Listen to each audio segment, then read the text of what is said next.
가을의 시작을 알리는 9월입니다. 계절의 변화를 느끼는 여유 있는 9월을 라디오 서울이 함께합니다.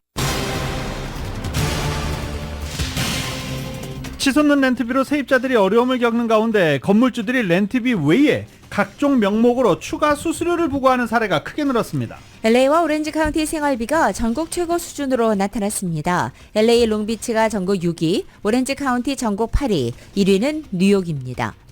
LA에서 숙박 공유 프로그램 에어비앤비 숙박료가 치솟고 있습니다. 이런 가운데 상당수가 불법 운영되고 있는 것으로 나타났습니다. 헐리우드 작가와 배우들의 파업이 장기화되면서 연내 영화 제작에 불가능할 것이라는 전망이 나왔습니다. 영화 제작자들의 피해가 점차 커지고 있는 가운데 비디오 게임 배우들 역시 파업에 동참할 전망입니다. 무역 적자가 수입 증가 영향으로 3개월 만에 확대됐습니다. 7월 무역수지 적자는 650억 달러로 전월 대비 2% 증가했습니다. 금리 상승 영향으로 지난달 상업적인 파산 건수가 전달 대비 17% 증가했습니다. 또 가계와 개인 파산을 포함한 총 파산 건수도 전년 동기 대비 13개월 연속 증가세입니다. 16의회 난입 사태를 선동하고 주도한 극우 성향단체 프라우드 보이즈의 전 리더인 엔리케 타리오에 대해서 징역 22년의 중형이 선고됐습니다. 공정거래 당국이 이달 중 세계 최대의 전자상거래업체인 아마존을 상대로 반독점 소송을 제기할 예정입니다. 자사 플랫폼에서 경쟁사 제품을 동등하게 취급하지 않은 것이 문제였습니다. 여론조사 결과 트럼프 전 대통령이 공화당 대선 후보들 가운데 과반이 넘는 52%의 지지율을 받고 있는 것으로 나타났습니다. 그 뒤를 이어 디센티스 플로리다 주지사가 18%의 지지율을 기록했습니다. 미 동부 지역에 폭염의 기승을 부려 휴교나 또 하교 시간을 앞당기는 학교들이 늘어나고 있습니다. 북한과 러시아 정상이 만날 거란 소식에 우크라이나 전쟁에 어떤 영향을 미칠지 관심이 모아지고 있습니다. 백악관은 무기 거래가 있을 경우 대가를 칠 것이라고 경고했습니다. 토니 블링컨 국무부 장관이 1년 만에 우크라이나를 전격 방문했습니다. 미국이 우크라이나를 계속 지원하겠다는 의지를 피력한 것입니다. 지난 대선 당시 허위 인터뷰 의혹에 연루됐던 화천대유 대주주 김만배 씨가 대장동 일당에게도 거짓 인터뷰를 사주한 정황이 법정에서 공개됐습니다. 이런 가운데 김 씨는 석방됐습니다. 쌍방울 대북송금 의혹을 수사하는 검찰과 이재명 더불어민주당 대표 측이 출석 일자를 놓고 세 번째 기싸움을 벌였습니다. 토론토 블루제이스의 류현진 선수가 오늘 오후 12시 30분 오클랜드와의 경기에 선발로 나섭니다. 시즌 4승에 도전하게 됩니다. LA 다저스가 마이애미와의 원정 경기에서 3대6으로 패했고 LA 에인절스는 볼티모어와의 경기에서 연장 끝에 역시 4대5로 패했습니다. 5연패를 기록하고 있습니다. 오늘 뉴욕 증시는 하락 출발하고 있습니다. 원달러 환율은 1330.5원으로 마감했습니다. 남가주 오늘 점차 맑아지겠고 LA 한인타운 낮 최고 기온은 79도로 예상됩니다. 이 시간 주요 뉴스는 하늘 위 호텔 세계 최대 항공기 아시아나항공 A380에서 차별화된 서비스를 만나보세요. 고국까지 편안하고 안전하게 모시는 아시아나항공 제공입니다. 여러분 안녕하십니까? 김윤정입니다. 안녕하십니까? 유지승입니다. 2023년 9월 6일 수요일 라디오 서울 모닝 뉴스 2부입니다. 애완견 있으세요? 애완견 피를 따로 받습니다. 쓰레기 피도 따로 받고요. 이삿짐 센터 들어올 때 이삿짐 차량이 얼마나 크죠? 네, 그것도 수수료를 부과합니다. 요새 세입자들에게 부과되는 각종 엑스트라 피입니다.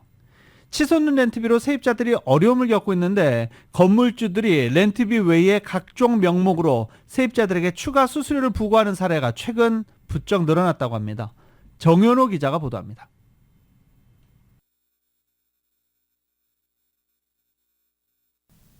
코로나 팬데믹 이후 집주인들이 세입자들에게 월 렌트비 외에 각종 수수료를 추가로 부과하는 정크 수수료 횡포가 늘어나 문제가 되고 있습니다.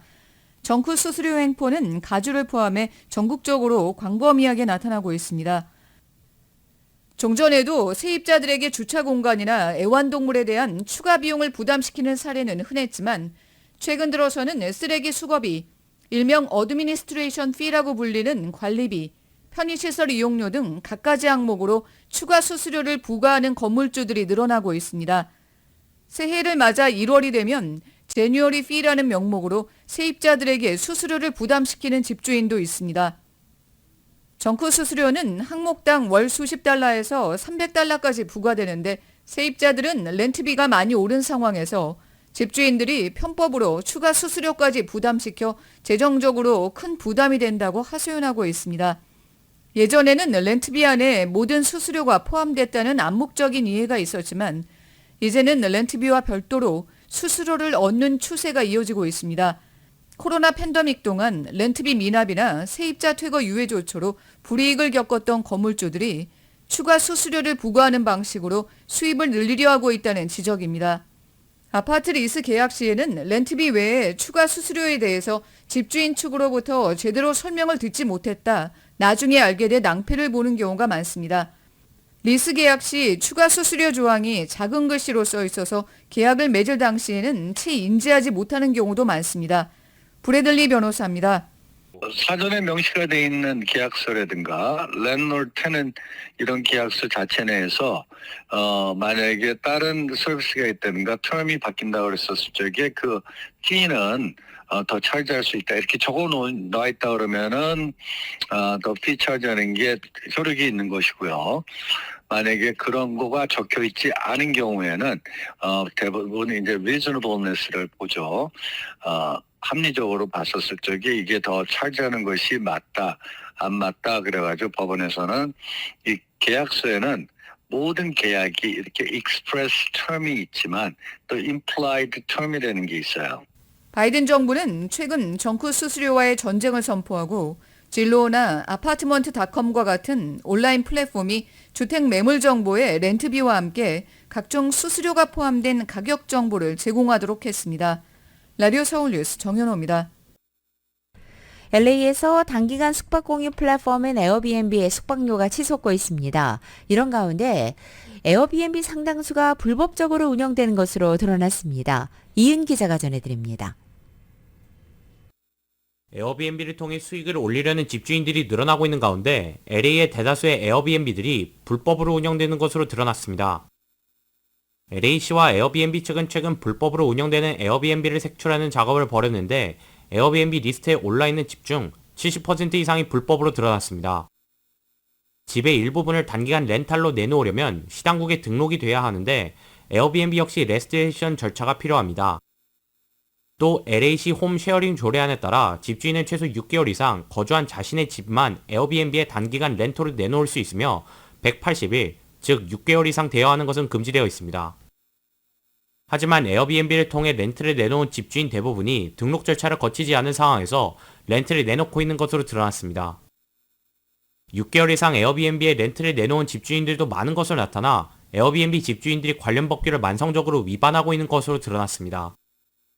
에어비앤비가 주 수입원인 집주인들도 많은데 에어비앤비에서 숙소 렌탈을 위한 등록 절차에만 수주일의 시간이 소요되고 비용도 최소 $200부터 시작하다 보니 시간과 비용 절감을 위해 등록 절차를 건너뛰는 경우도 많습니다.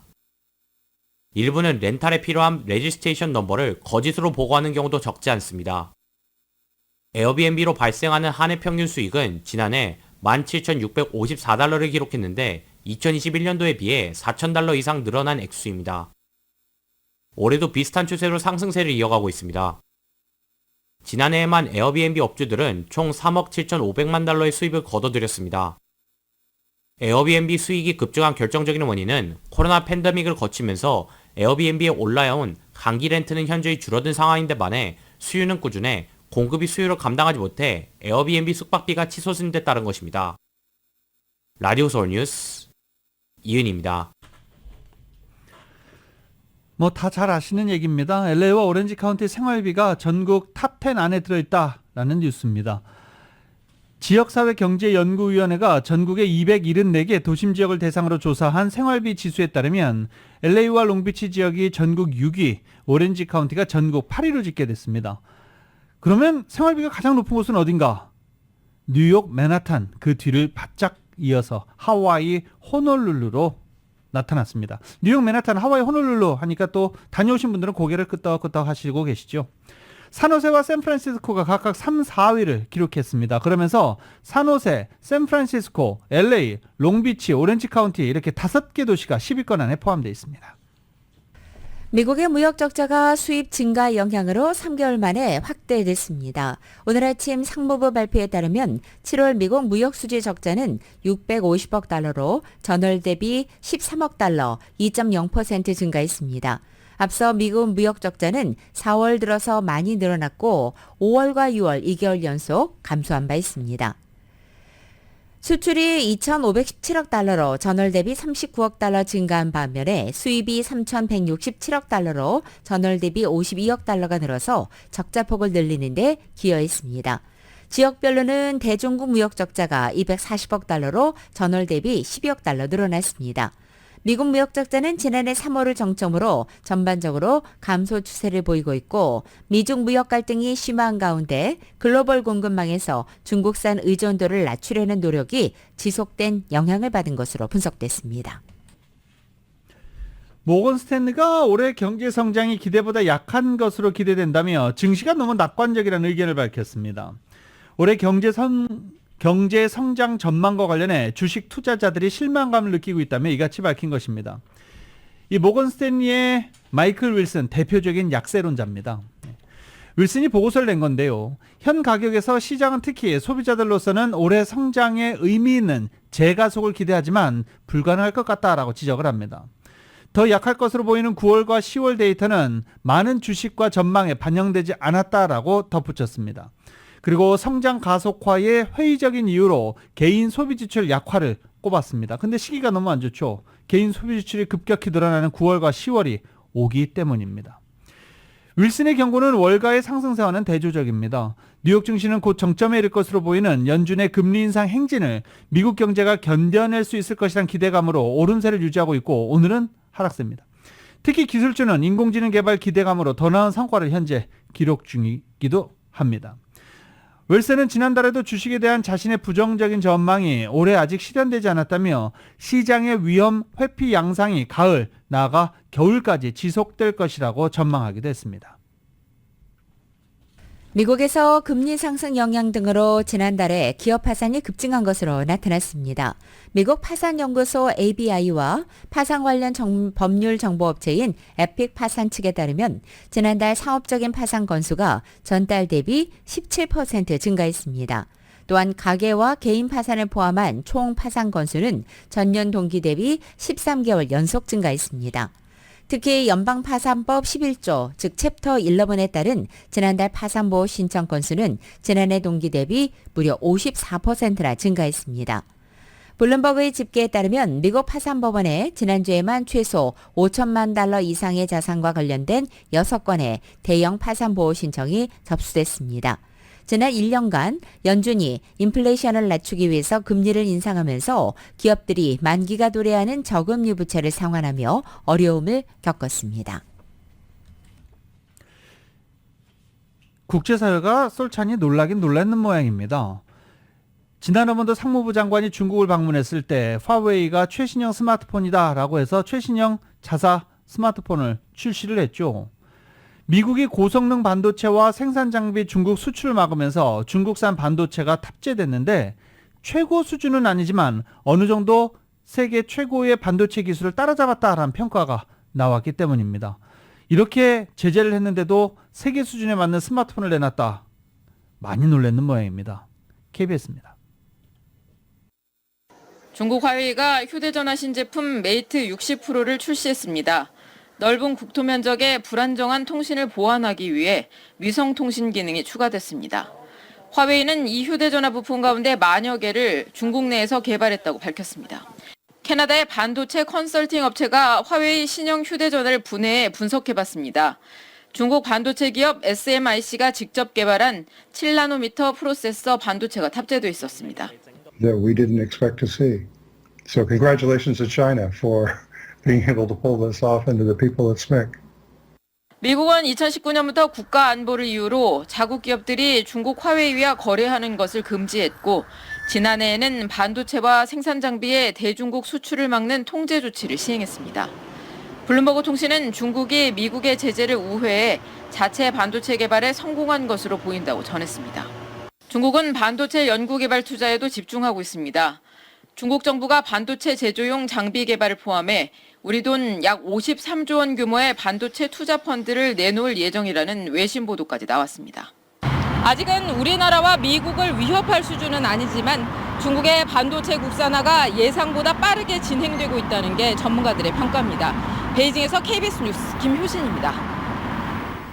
최근 중국의 경기 둔화에 대한 우려감이 고조되는 가운데 중국 경제가 미국을 추월해서 세계 1위가 되는 시기가 종전 예상보다 늦춰지고 또 1위를 지키기도 어려울 것이라는 전망이 나왔습니다. 블룸버그 통신 산하의 경제 연구기관인 블룸버그 이코노믹스 BE 측에 따르면 중국의 성장률 둔화에 따라서 명목 국내 총생산 GDP를 기준으로 중국 경제가 당초 예상했던 2030년대 초반보다는 늦은 2040년대 중반에 미국을 추월할 것으로 전망했습니다. 또한 이후에 중국이 미국의 1위 자리를 내줄 것으로도 보면서 그 전까지 미중 간 경제 격차도 소폭에 그칠 것이라고 전망했습니다. B 측은 GDP 기준 중국의 경제 성장률 전망을 2030년에는 4.3%에서 3.5%로, 2040년은 3.4%에서 2.8%로, 2050년에는 1.6%에서 0.9%로 각각 낮추어 잡았습니다. 그러면서 중국이 예상보다 일찍 성장 둔화 국면으로 가고 있다면서 부동산 경기 둔화 심화와 중국 당국의 경제 관리에 대한 신뢰 저하 속에 위드 코로나 경기 반등이 힘을 잃었고 신뢰 저하가 굳어지면서 잠재 성장률을 계속 낮출 위험이 있다라고 설명했습니다. 이러한 중국 경기 둔화 움직임 속에 최근에 글로벌 투자자들의 중국 주식 매도세가 이어지면서 이들의 투자 포지션이 제로 코로나 당시인 지난해 10월 이후 최저 수준으로 내려간 것으로 전해졌습니다. 오늘 LA 가솔린 평균 가격 5달러 430센트입니다. 오렌지 카운티는 5달러 386센트입니다. 캘리포니아 평균 가솔린 평균 가격이 5달러 347센트. 정말 많이 올랐네요. 네. 사우디아라비아와 러시아가 원유 생산과 수출을 또 줄이기로 했다고 합니다. 원유 값이 최근 10개월 사이에 이래서 최고치를 기록하고 있는데 가솔린 가격도 오르나요? 네. 원유 값이 고공행진하면서 물가 상승, 고금리 길어질 거라는 우려도 점점 더 나오기 시작하고 있습니다. KBS가 보도합니다. 북해산 브렌트유가 런던 시장에서 장중 90달러를 넘어섰습니다. 지난해 11월 이후 가장 높은 수준입니다. 사우디아라비아가 연말까지 감산을 이어가겠다고 밝힌 영향입니다. 여기에 러시아도 석유 수출을 하루 30만 배럴 줄이겠다고 나섰습니다. 이제 시장에선 원유값이 1배럴에 100달러를 넘을 수 있다는 전망이 나오고 있습니다. 사우디로선 빈살만 왕세자가 계획하고 있는 투자에 자금을 대기 위해 원유값이 100달러 선을 유지해야 할 필요성이 있다는 겁니다. 게다가 중국에선 경기 침체에도 불구하고 항공 수요가 코로나 대유행 시기 이전을 넘어서고 있습니다. 관심은 결국 물가입니다. 북해산 브렌트유를 기준으로 1배럴의 90달러는 올해 6월보다 25% 이상 오른 수준으로 지난해 9월과 비슷한 가격입니다. 이렇게 되면 다시 물가 상승폭이 커질 수 있습니다. 최근 3%대로 낮아진 미국 소비자 물가 상승률은 1년 전에 비해 싸진 원유값의 영향이 컸는데 이 효과가 사라지게 되기 때문입니다. 뉴욕 주식시장 3대 주수는 모두 하락한 채 마감했습니다. Really, the big driver of what's differentiating within the market is the news that Saudi Arabia and Russia are extending their output cuts through the rest of the years. 이런 가운데 대표적인 긴축파였던 크리스토퍼 월러 연준이사는 금리 동결 가능성을 언급했고 로레타 메스터 클리블랜드 연은 총재는 인상 필요성을 제시했습니다.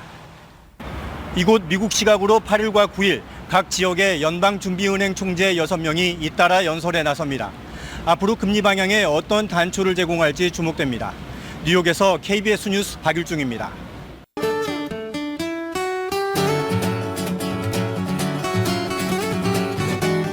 맥도널의 소세지 맥머핀 리드에그 샌드위치 2개가 단돈 5불 50센트입니다. 단품 가격보다 저렴하게 먹을 수 있는 맥도널 제공으로 9월 6일 수요일 남가주의 내십니다. 오늘도 남가주 지역 오전에는 흐리지만 점차 맑아지는 패턴 반복되겠고 어제보다는 그래도 이른 시간에 햇살이 비치기 시작하겠습니다. 낮 기온도 어제와 비슷하게 유지되면서 여전히 인형 기온을 밑돌겠습니다. 목요일인 내일부터는 낮 기온이 조금씩 올라가겠고 이번 주말에는 반짝 더위도 찾아오겠습니다. LA 한인타운의 오늘 낮 최고 기온 79도, 밤 최저 기온은 60도, 오렌지 카운티 지역은 81도, 63도, 밸리와 일랜드 엠파이어 지역 82도, 60도, 해안 지역은 72도, 63도로 예상됩니다. 한국은 오늘 전국이 대체로 맑겠고 서울의 오늘 아침 최저 기온이 66도, 낮 최고 기온은 91도 예상됩니다. 오늘의 날씨는 맥도널의 소세지 맥머핀 리드에그 샌드위치 2개가 단돈 5불 50센트입니다. 단품 가격보다 저렴하게 먹을 수 있는 맥도널 제공입니다.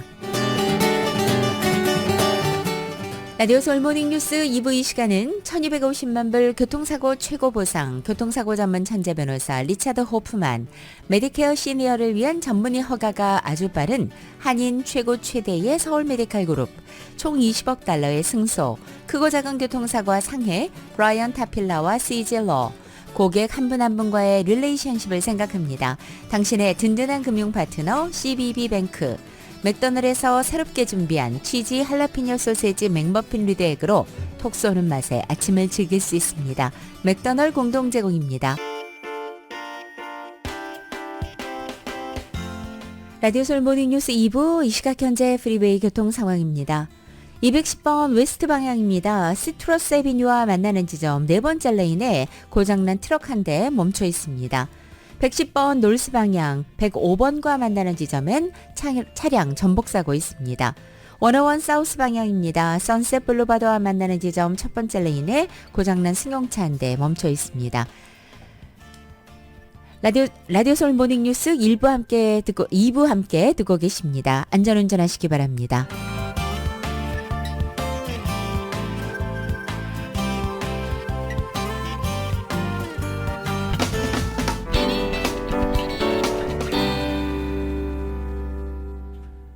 라디오 서울 모닝뉴스 함께하고 계십니다. 자동차 보험 얼마씩 내십니까? 자동차 보험 부담스럽다, 집보험 부담스럽다 이런 이야기 요새 상당히 많이들 들리고 있습니다. 여지간히 올라야죠. 결국은 아예 집보험, 자동차 보험 포기하는 사람들이 늘고 있습니다. 연방노동통계국은 7월 자동차 보험료가 지난해 7월보다 평균 16%, 2013년보다는 무려 70%가 더 비싼 것으로 집계됐습니다. 보험업계에서는 자동차 수리비, 정비소 노동자 임금, 중고차 가격 모두 크게 올라 보험료를 인상할 수밖에 없다는 입장입니다. 실제로 노동통계국에 따르면 자동차 관리 비용은 작년 7월 대비 13%가 증가한 건 맞습니다. 13%가 증가했습니다. 그런데 자동차 보험료는 16%가 올랐습니다. 워싱턴 포스트는 보험사들이 홍수 등 자연재난으로 입은 손실을 만회하려고 자동차 보험료를 올렸다며 자연재난이 자주 발생하는 지역에서는 특히 차 보험료가 크게 인상됐다라고 지적했습니다. 또 여러 보험사의 실적이 좋지 않았던 것도 원인입니다. 대형 보험사 스테이팜은 2022년 자동차 보험 사업에서 134억 달러의 손실을 기록한 것으로 나타났습니다. 올 상반기에도 자동차 보험 손실 6억 7,800만 달러를 낸 올스테이트 보험사는 지난 5월 15개 지역의 보험료를 9.3% 인상시킨 바 있습니다. 자동차 보험 회사를 옮기려고 해도 또 그 옮기는 거 쉽지 않죠. 자동차 보험료는 계속 오르죠. 서민들의 허리는 점점 더 휘어져 가고 있는 상황입니다.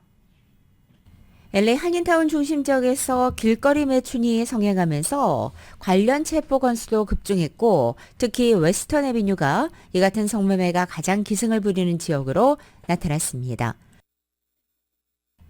LA경찰국 자료에 따르면 올해 1월 1일부터 지난 7월 31일까지 한인타운 중심부인 윌셔센터 코리아타운 주민의회 지역에서 이루어진 체포 건수를 혐의별로 구분해봤더니 성매매와 포주행위, 알선 등 성매매 관련 혐의가 192명으로 가장 많았습니다. 이것은 지난해 같은 기간에 117명과 비교할 때 무려 64% 증가한 것입니다. 이같이 한인타운에서 성매매 관련 체포 건수가 급증한 것은 길거리 매춘이 여전히 성행하고 있는 가운데 주민들의 신고로 경찰의 단속도 늘어났기 때문으로 보입니다. 성매매 관련 체포는 웨스턴길 북쪽 구역에서 대부분 이루어졌습니다. 올해 체포 장소 기록을 보면 웨스턴 애비뉴와 3가 교차점부터 2가와 1가, 옥구드, 옐루무드, 로즈우드, 클린턴, 멜리스 애비뉴 교차점 부근 등 웨스턴 애비뉴 북쪽 일대가 90% 이상을 차지했습니다. 지난 2019년 사리쇼는 사우스LA에 위치한 CVS 약국에서 처방받은 진통제를 구입했습니다. 하지만 약을 복용한 지 6일 후 처방받은 약이 고혈압 치료제인 것으로 나타났습니다. 결국 사리쇼로 알려진 이 사람은 해당 약국 CVS를 상대로 소송을 제기했습니다. 이렇게 캘리포니아주 전역의 유명 약국 체인에서 약사들이 환자에게 조제 관련 실수를 하는 경우가 연간 수백만 건이나 발생하고 있지만 이를 예방할 수 있는 법적 규제는 마련되어 있지 않아서 심각한 문제라고 LA타임스가 보도했습니다. 캘리포니아주 제약위원회에 따르면 주 전역 약국에서 매년 약 500만 건의 조제 관련 실수나 오류가 발생하는 것으로 나타났습니다. 그러나 약국들은 조제 시 실수를 해도 제약위원회 측에 실수를 보고할 의무가 없기 때문에 정확한 오류 건수 파악은 어려운 실정이라고 LA타임즈는 지적합니다. 대부분의 조제 실수는 CVS, 월그린과 같은 대형 약국 체인에서 발생하고 있는 것으로 나타났습니다. 한 명의 약사가 근무 시간 동안 수백 건의 처방전을 다루는 동시에 백신 접종, 드라이브스루 약 처방, 여러 작업을 동시에 수행하느라 실수를 저지르고 있다라고 설명했습니다. 캘리포니아 제45지구 미셸 박스딜 연방하원의원이 7일 내일 파운튼밸리에서 육군, 해군, 공군, 또 해양과 해양경비대 사관학교 진학에 관심 있는 학생과 학부모를 대상으로 입학 설명회를 개최합니다. 이번 설명회에는 각 사관학교의 관계자가 참석해서 학교 소개와 입학 지원 방법과 절차에 대해 설명하게 됩니다. 설명회는 목요일인 내일 저녁 6시부터 8시 30분까지 파운튼밸리 파운더스 빌리지에서 열립니다.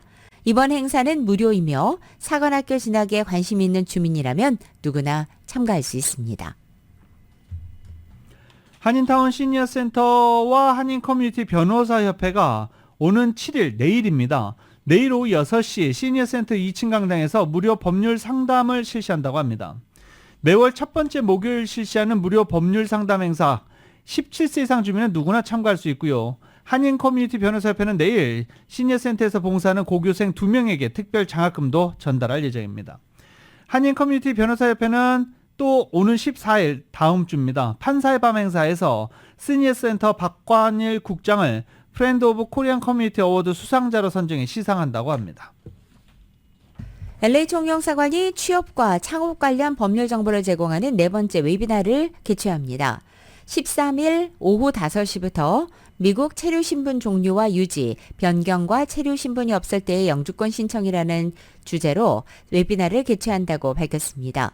이번 웨비나에 취업 이민 전문인 김덕균 변호사가 초청돼서 미국에서 체류하는 신분의 종류들과 신분 유지와 또 변경 방법, 체류 신분이 없을 때 영주권 신청을 할 수 있는 방법을 자세히 소개한다고 설명했습니다. 이번 웨비나는 한국어로 진행되고 누구나 무료로 참석할 수 있습니다. 2023 한미 우호의 밤 행사가 LA 총영사관과 퍼시픽 센츄리 인스티튜트 및 프렌즈 오브 코리아 공동 주최로 내일 오후 6시 30분부터 LA 총영사관 관저에서 열립니다. 프렌즈 오브 코리아는 1966년부터 81년 사이에 한국에 파견된 평화봉사단을 중심으로 2002년에 발족한 단체로 한국에 관심을 갖고 있는 사람들로 참여 범위를 확대해 현재 미국 내 풀브라이트 학자와 코이카 단원, 한국 근무 장병 및 선교사, 한국 관련 전공자와 입양인 등 5만여 명의 회원 및 140개 단체가 가입되어 있습니다. 올해 행사는 LA 지역 미국 고등학생들을 대상으로 한 한국 이해 프로그램 프로젝트 브릿지 수료생들이 초청해 차세대 친한 인사로 성장할 수 있도록 인적 네트워크를 구축하기 위한 목적으로 개최된다고 LA 총영사관 측은 밝혔습니다. 폐식용유나 생활 폐기물 등으로 만든 친환경 항공유를 연료로 사용하는 항공기가 한국에서 처음으로 시범 운항에 돌입했습니다. 한국국토교통부와 산업통상자원부는 LA 인천 노선을 운항하는 대한항공 화물기에 바이오 항공유인 SAP를 급유해서 3개월간 시범 운행을 한다고 밝혔습니다. SAF는 지속가능 항공유라는 의미로서 기존 화석연료 기반 항공유보다 탄소 배출을 최대 80%까지 줄일 수 있고 기존 항공유와 혼합을 해 사용할 수도 있습니다. 첫 시험 운항에는 한국 시간으로 5일 오후 5시 45분 인천국제공항에서 이륙한 대한항공에 투입됐습니다. 우선 SAFP를 2% 섞은 항공유를 급유해서 한 달에 2차례씩 3개월간 모두 6차례 시범 운항을 하게 됩니다. 라디오 서울 모닝뉴스 함께하고 계십니다.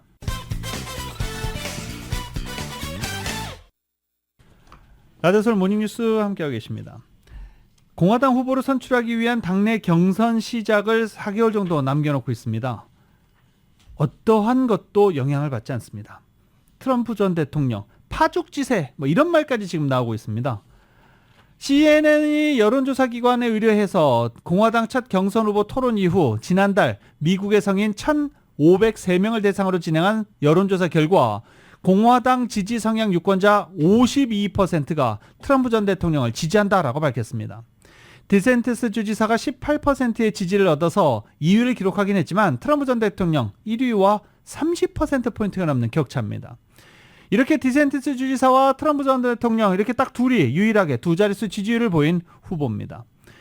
공화당 성향 유권자 43%는 또 트럼프 전 대통령에 대한 확고한 지지 입장을 굳혔다라고 답하기도 했습니다. 나머지 20%는 다른 후보를 지지하는 것으로 나타났고 37%는 아직 마음을 정하지 못했다라고 응답했습니다. 미국 공정거래 당국이 이달 중에 세계 최대 전자상거래 업체인 아마존을 상대로 반독점 소송을 제기할 예정입니다. 복수의 소식통은 공정거래위원회에 해당하는 연방거래위원회 FTC와 아마존 측이 지난달 중순 소송 전 마지막 절차에 해당하는 만남을 가졌다고 알려진 것입니다. 이 자리에서 아마존 측이 문제 해결을 위한 양보안을 제시하지 않았고 당국이 이달 중 소송전에 나설 계획인 것입니다. FTC는 최근 4년간 아마존이 자사 플랫폼에서 경쟁사 제품을 자사 제품과 동등하게 취급해 왔는지에 대해 조사해왔고 이번 소송에서 아마존의 물류 서비스와 제3자 판매자에 대한 가격 책정까지 여러 가지 사업 관행을 문제 삼을 것으로 전망됩니다. 페이스북 모회사 메타 플랫폼이 주 3회 출근을 시작했습니다.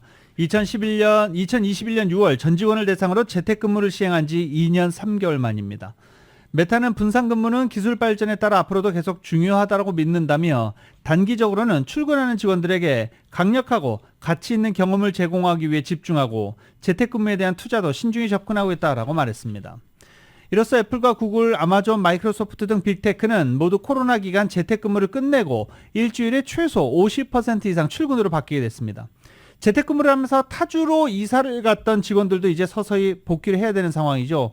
이런 인구 이동은 어떻게 조사가 될지 이것도 궁금한 부분이네요. 네. 재택근무가 활성화되면서 타주 그리고 원하는 동네, 원하는 주로 이사 갔던 이 직원들 어떻게 돌아올 수 있을까요? 아니면 아예 회사를 그만두나요? 네. 이런 분석도 나중에 어떻게 나올지 궁금한 부분입니다.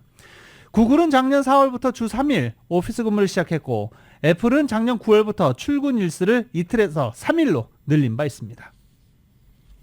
사막에 내린 폭우로 이틀간 고립됐던 네바다주 버닝맨 축제 참가자 7만여 명이 현장에서 탈출했습니다.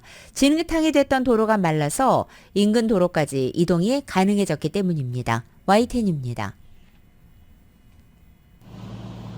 미국 네바다주 블랙록 사막 한복판에 캠핑카 등 차량 수천 대가 줄지어 있습니다. 버닝맨 축제 참가 중에 지난 주말 폭우로 이틀 동안 갇혀 있다가 탈출하는 차량 행렬입니다. 가장 가까운 고속도로가 약 8km 거리인데 차량이 한꺼번에 몰려 혼잡이 빚어지기도 했습니다. It was a great burn until it rained and then it just gets muddy. No worries. We have all provisions and they communicated well. So we're just like, you just get out a day later. 축제가 열린 블랙록 사막은 지난 주말 두세 달치 비가 한꺼번에 와 주변이 진흙탕으로 변했습니다. 축제 주최 측에 따르면 월요일 차량 통행이 재개되기까지 7만여 명이 고립돼 있었습니다. I've been bringing art to Burning Man for 7 years, and we're out here with a solid group of veteran burners. Some people have been doing this for 20 years. and we've never seen anything like this. We've gotten about an inch of rainfall over the last 48 hours. 차량 이동이 불가능해지자 일부 참가자들은 10km의 진흙탕길을 걸어서 빠져나왔습니다. 버닝맨 축제는 물과 음식 등을 자급자족하는 게 원칙이어서 큰 혼란은 없었던 것으로 전해졌습니다. It was incredibly muddy. We had to, a lot of us, put bags over our shoes or tape them over our feet in order to protect our feet or our shoes. But overall it wasn't bad. Nothing bad happened. It was just muddy. 1990년부터 사막에서 9일 동안 열리기 시작한 버닝맨 축제는 미국 특유의 반문화 축제입니다. 버너로 불리는 참가자들이 숙박시설과 설치물을 직접 제작해 블랙록 시티를 세우고 모든 거래는 물물 교환으로 이루어집니다. 하지만 최근 입장료 등 기본 경비가 우리 돈 200만 원에 이르고 부유층 참가자들이 크게 늘면서 버닝맨 정신을 잃었다는 비판을 받고 있습니다. YTN 이상수입니다. 스트리밍 서비스 뭐 구독하고 계십니까? 넷플릭스? 아니면 뭐 디즈니 채널? 여러 가지 있죠. 네. 애플 TV 플러스 스트리밍 서비스 구독하시는 분들도 많으십니다. 그리고 최근 애플 TV 플러스 구독자 수가 급격하게 늘었습니다. 하루에 7월 21일 하루에 11만 명이 늘었습니다. 왜냐하면 메시 때문입니다. 미국 프로축구 인터 마이애미 유니폼을 입고 데뷔전을 치른 메시, 지난 7월 21일 데뷔전을 치렀는데 그때 애플 TV 플러스 구독자가 무려 11만 명이나 늘은 것으로 나타났습니다. 미국 프로축구 인터 마이애미 경기 독점 중에는 애플 TV가 합니다. 애플 TV 플러스는 매달 6달러 99센트 구독료와는 별개로 미국 프로축구 시즌권을 별도로 팔고 있습니다. 이 미국 프로축구 경기를 시청하려면 12.99달러를 또 내야 되는데 11만 명이 그 가격을 냈습니다. 메시의 효과 미국에서도 나타나고 있습니다. 메시, 잠시 뒤에 스포츠 소식으로 이어집니다.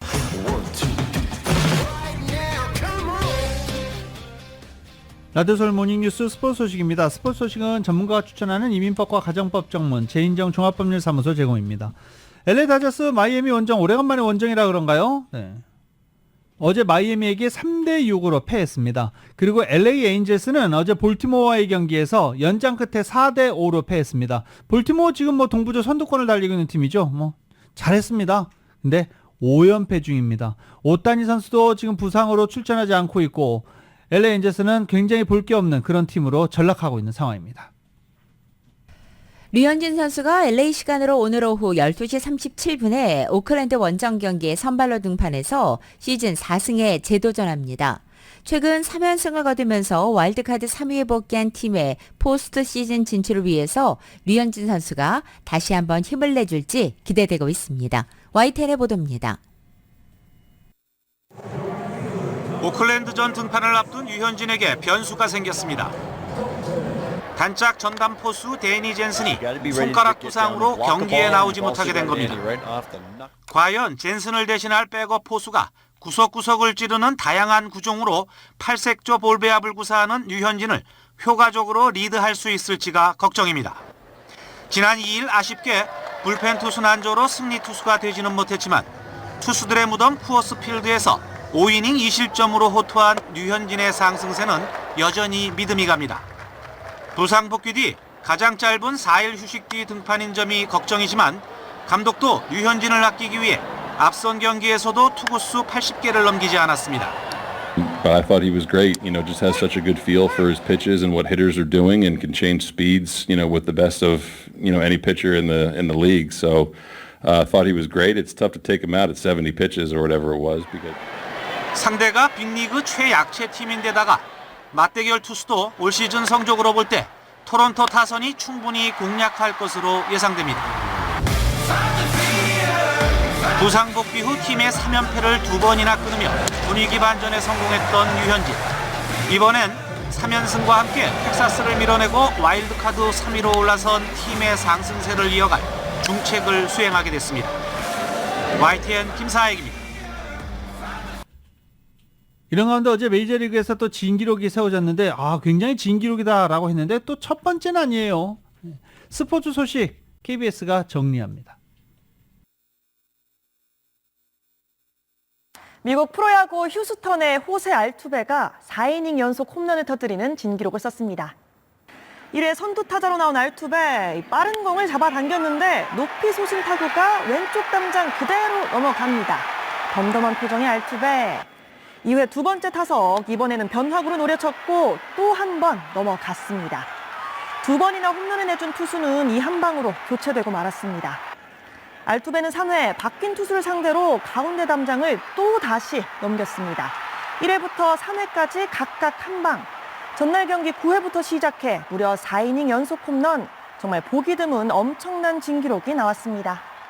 US 오픈 테니스 대회에서 조코비치가 메이저 통산 47번째로 4강에 오르는 신기록을 세웠습니다. 얼마나 기뻤으면 그랬을까요? 관중 앞에서 노래까지 불렀습니다. 조코비치의 노련한 완급 조절에 프리츠의 다리가 그만 풀려버리고 맙니다. 현역 최고 선수 조코비치 앞에선 미국 테니스 간판도 속수무책이죠. 3세트에도 절묘한 포핸드를 앞세워 프리츠의 허를 제대로 찌른 조코비치. 결국 프리츠를 3대 0으로 완파하며 4강에 진출했습니다. 메이저 대회 통산 47번째로 4강에 올랐는데 신기록입니다. 조코비치는 숨겨둔 노래 실력으로 승리의 기쁨을 만끽했습니다. Okay, everybody ready? You gotta fight for your right to party.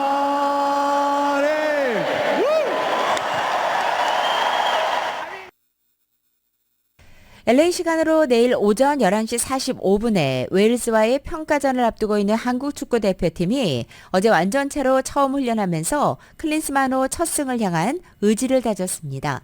손흥민, 황희찬, 김민재까지 유럽파의 컨디션이 좋은 데다가 새 얼굴들을 향한 환영 분위기까지 더해져서 활기가 넘쳐났다고 합니다. KBS의 보도입니다. 밝은 표정으로 차에서 내리는 황희찬과 함께 도착한 김민재와 조규성까지 유럽파들이 경기가 열릴 웨일스 카디프에 속속 입성해 서로 반갑게 인사를 나눕니다.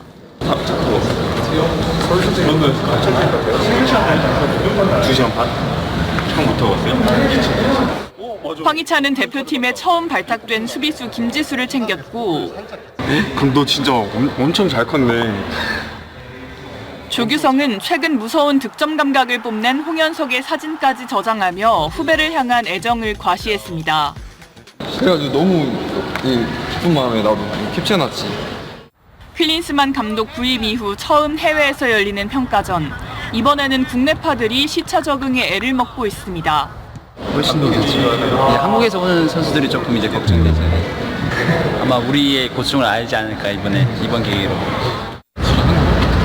2시니까 그저 2-40분. 손흥민을 보러 온 현지 학생들이 찰칵 세리머니를 따라해 눈길을 끌었고 대표팀은 25명 완전체로 첫 훈련을 실시했습니다. 이강인이 부상으로 빠졌지만 유럽파 11명이 최근 컨디션이 좋고 이동 거리까지 짧아 4경기째 승리가 없는 클린스만호의 첫 승 기대감이 커지고 있습니다. 한편 해트트릭을 기록했던 주장 손흥민은 맨시티의 혼란을 제치고 프리미어리그 파워랭킹 1위에 올랐습니다. KBS 뉴스 신수빈입니다.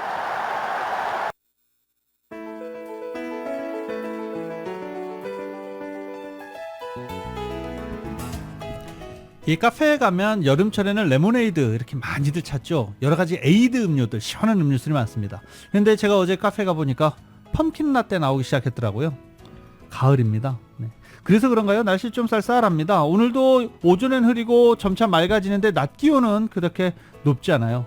오늘 낮 기온은 어제 비슷하게 유지되면서 여전히 예년 기온을 밑돌겠다라는 오늘 날씨 예보도 있었습니다. 안전하고 감기 걸리지 않게 건강한 하루 잘 보내시기 바랍니다.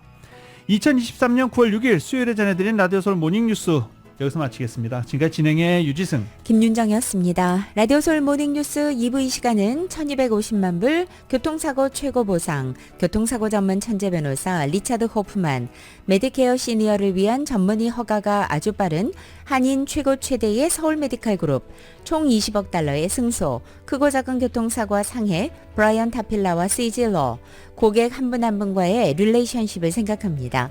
당신의 든든한 금융 파트너 CBB뱅크, 맥도날드에서 새롭게 준비한 치즈 할라피뇨 소세지 맥머핀 레드에그로 톡 쏘는 맛의 아침을 즐길 수 있습니다.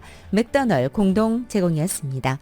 잠시 후 9시에는 강혜신의 오늘의 미국이 방송됩니다. 함께해 주신 여러분 고맙습니다.